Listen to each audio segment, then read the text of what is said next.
Hey guys. Okay, so this past weekend I went to see Paranormal Activity 3, and I'm a big fan of the original movie. I didn't really like the second one that much. I thought it was very slow moving, and I thought the ending was kind of silly.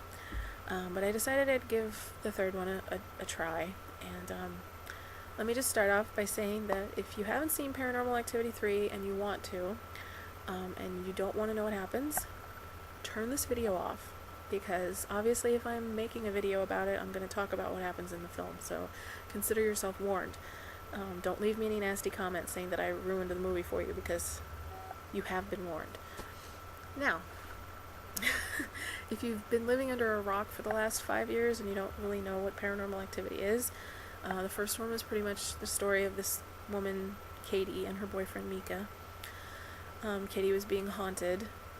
It wasn't your typical, haunted house story. It's more of a person being haunted.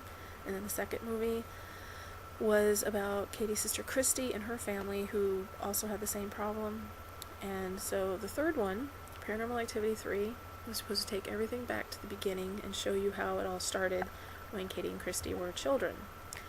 Now, overall, I ended up really, really liking the movie. I enjoyed it a lot more than I thought I was going to, considering I didn't like the second one that much. There was some genuinely creepy moments. However, I did have a couple problems with the movie. And I've been driving people crazy because out of the blue, I'll see a commercial for the movie and I'll start ranting about it. So I decided I would share my rants with you lovely people in YouTube land. Don't you feel special? So my main problem, and this is a big pet peeve of mine, is that there were a lot of scenes that were in both the actual trailer for the film and in the commercials that are still running now, a week after the movies come out. A lot of scenes that never actually ended up in the movie. And these aren't just little incidental scenes. These are major plot-driven scenes that aren't in the actual movie. Case in point number one. And another thing is that number 3 seems to really be trying to rewrite history from stuff that was mentioned in the first one. Because my problem number 1, and this is a big one, is that in the first movie, when Katie's talking to the psychic, she mentions that when she was little, her house burned down. The family's house burned down. And when they moved to the new house, the haunting stopped for a while. Now, in 3, there's not any mention of their house burning down in the actual film. However, in the trailer and in the commercials, there's a scene of their house burning down. And I'm like, what the hell? How could you not have this in the film? And this was such a big plot point in the first movie. Another thing is that Katie mentions that the demon, or whatever it is, seemed fixated more on her than on her sister. Her sister saw it, but it definitely seemed more, connected to Katie. Whereas in number 3, we find out that this demon is actually the imaginary friend of Christy named Toby. Now, I have a hard time dealing with or trying to wrap my head around a demon being named Toby.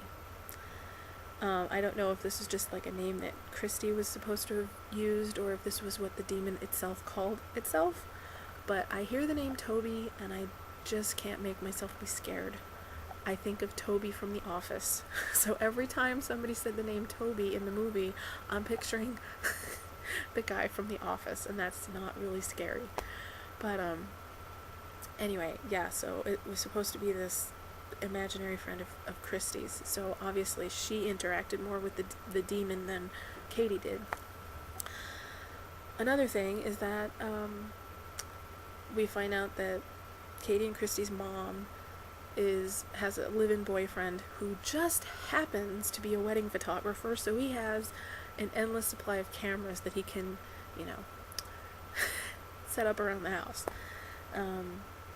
But again, no mention in the previous films that they didn't live with their mom and dad, that they actually lived with their mom and her boyfriend.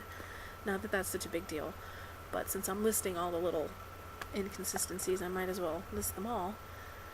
And also, and here comes like a major spoiler for anybody who decided to ignore my warning at the beginning of the video, no mention whatsoever in the other two films of the mother and the boyfriend being killed. Okay? No mention of the fact that Katie and Christy were basically raised by their grandmother, who turned out to be this whack job witch in a coven.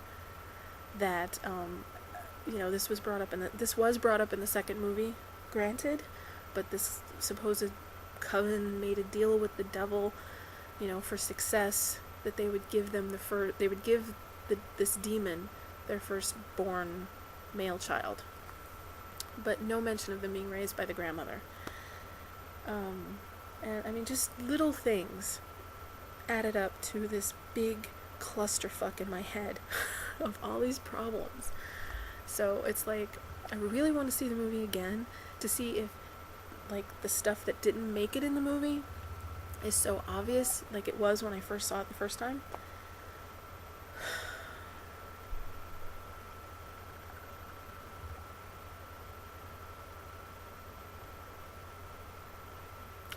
And other little scenes, like, there's a scene in the trailer where you see Christy or Katie jumping off the balcony of their room. That's not in the film. The whole Bloody Mary scene, where in the trailer it's the two girls in the bathroom doing Bloody Mary, and then you see a figure in the back. And in the movie, it turns out, it ends up being Katie and the guy working for the boyfriend in the bathroom. And there was a scene in the trailer where one of the girls is hiding in the car and looks all possessed and freaky, and that wasn't in the movie.